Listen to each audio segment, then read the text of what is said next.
বাবারে ভাইজানেরা আব্বাজানেরা, আল্লাহর বান্দা যখন আল্লাহর বান্দা কবরের মধ্যে ঢুকার সাথে সাথে আল্লাহর কোরআন, আল্লাহর বান্দাকে আল্লাহর কোরআন ঢেকে ফেলে দিবে। জোরে কম সুবহানাল্লাহ।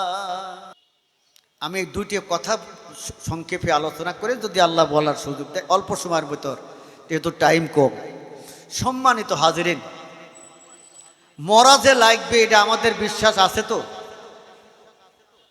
যে দলেরই হন না কেন, আমলিগ করলেও মরা লাগবে, বিএনপি করলেও মরা লাগবে, জামাত করলেও মরা লাগবে, যত রকমের দল আছে করেন, একদিন মৃত্যুর স্বাদ গ্রহণ করতেই হবে। বলেন ঠিক কিনা? এটা যদি বিশ্বাস থাকে তাহলে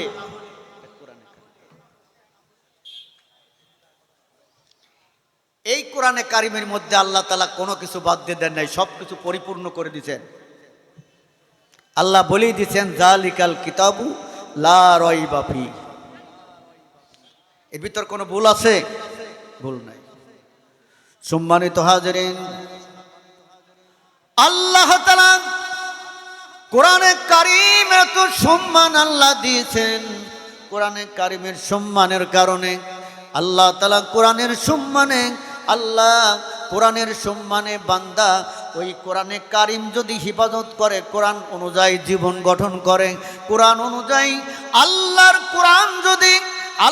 কোরআন যদি সিনার মধ্যে রাখতে পারে, আল্লাহর কোরআন যদি সে তদ অনুযায়ী আমল করে দুনিয়া থেকে বিদায় নিতে পারে, আল্লাহ তাআলা বলেন আমার ওই বান্দা কবরে যাওয়ার সঙ্গে সঙ্গে, বাবারে কবরে মাটি দেওয়ার সঙ্গে সঙ্গে আল্লাহর বান্দা কবরের মধ্যে থাকবে না।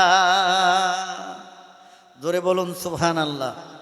আর একটু আস্তে কর সুবহানাল্লাহ। এখনো কি সুবহানাল্লাহ বলতে ভয় লাগে? সোনার বাবারা, ভাইজানেরা, আব্বাজানেরা, আল্লাহর বান্দা কাপনের কাপন জড়াইয়া আল্লাহর কোরআন বান্দার সঙ্গে যাবেন। আল্লাহর কোরআন সম্মুখে সঙ্গে সঙ্গে আল্লাহর বান্দার কবরের ভিতর ঢুকে পড়বে। বাবারে, আল্লাহর কোরআন ঢোকার সঙ্গে সঙ্গে আল্লাহর বান্দারা কবরের কাছ থেকে 40 কদম আসলেই কবরের হিসাব শুরু হবে কি হবে না? ভাই, এতটুকুন সময় কবরে কয়জন ফেরেশতা আসে? কয়জন আসে?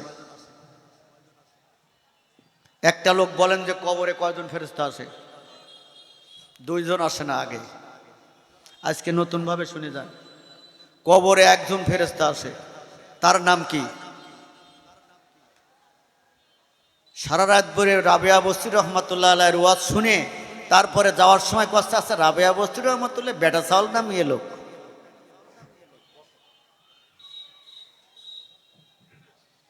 বাবা রে, ভাই জানারা, আব্বা জানারা, 2 জন আসার পূর্বে একজন কবরের মধ্যে আসে। তার নামটা আজকে জানিলেন, তার নামটা হলো রহমত। জোরে বলেন সুবহানাল্লাহ। সোনার বাবারা, ভাই জানারা, একটু দেরি হলো, টাকাটা হাতে রাখো। আমি সামান্য 10-15 মিনিট কথা বলেই টাকা নেবো। টাকা নেওয়ার জন্যই তো আমাকে দাওয়াত দেয়, তাছাড়া তো ওয়াজ করার জন্য দাওয়াত দেয় নাই। সোনার বাবারা, ভাই জানারা, আল্লাহর বান্দা এই কবরের মধ্যে একজন ফেরেশতা সব কিছু আপনার জিজ্ঞাসা করবে, দেখাশোনার জন্য আসবে। তারপরে 2 জন আসবে, আল্লাহর বান্দাকে জিজ্ঞাসা করবে মান রব্বুকা, মান নাবিয়ুকা, মান দীনুকা, তোমার দিন কি, তোমার আল্লাহকে, তোমার নবীকে। এই 3টি প্রশ্নই তো জিজ্ঞাসা করবে না কি বলেন? এই 3টি তো জিজ্ঞাসা করবে না কি বলবে?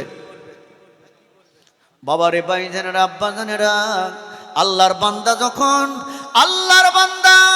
কবরের মধ্যে ঢুকার সাথে সাথে আল্লাহর কোরআন, আল্লাহর বান্দাকে আল্লাহর কোরআন ঢেকে ফেলে দিবে। জোরে কম সুবহানাল্লাহ। কোরআন ঢেকে ফেলবে। আল্লাহর ফেরেশতা কবরে আসে, দেখে কোনো মানুষ নাই। আল্লাহর ফেরেশতা ডাক দিয়ে বলে আল্লাহ, ও দরদি আল্লাহ,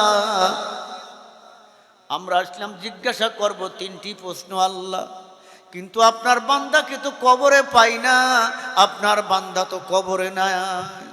কোথায় গেল আপনার বান্দাকে তো খুঁজে পাই না, আমরা কার কাছে জিজ্ঞাসা করব?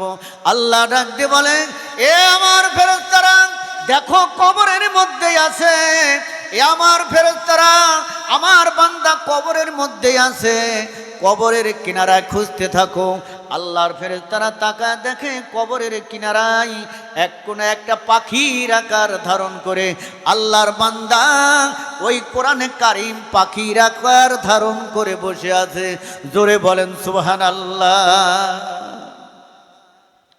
সোনার বাবারা, ভাই জানারা, আল্লাহ তাআলা বলেন ওর জিজ্ঞাসা করো, পাখিকে জিজ্ঞাসা করো, বলে দিবে। আল্লাহর ফেরেশতারা ডাক দিয়ে বলবেন, এ পাখি বলো এই লোকটা কোথায় গেল, কোথায় পালালো? এই লোকটাকে তো আমরা খুঁজে পাচ্ছি না, আমরা তাকে জিজ্ঞাসা করব। তিনটি প্রশ্নই জিজ্ঞাসা করে আমরা চলে যাব, কোথায় গেল? পাখি ডাক দিয়ে বলবেন, এই আল্লাহর ফেরেশতারা, এই লোকটার কোথায় যায় নাই, এই লোকটা আমার ডানার মধ্যে আমি রেখে দিয়েছি।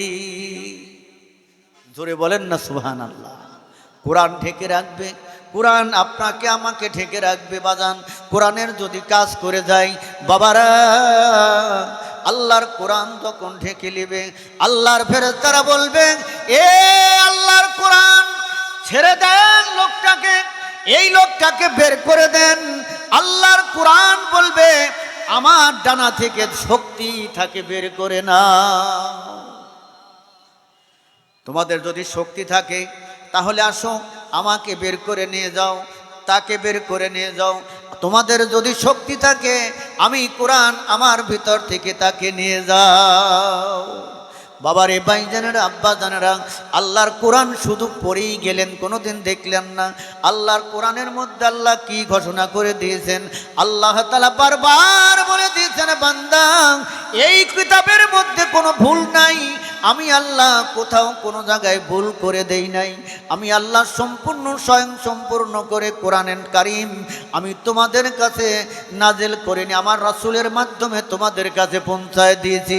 কোরআন যদি ছিনাইলে কবরে যেতে পারো, কবরের মধ্যে আল্লাহ তাআলা ওই ফেরেশতা দ্বারা আল্লাহ তাআলা হিসাব তুলে সহজ করে দেবে।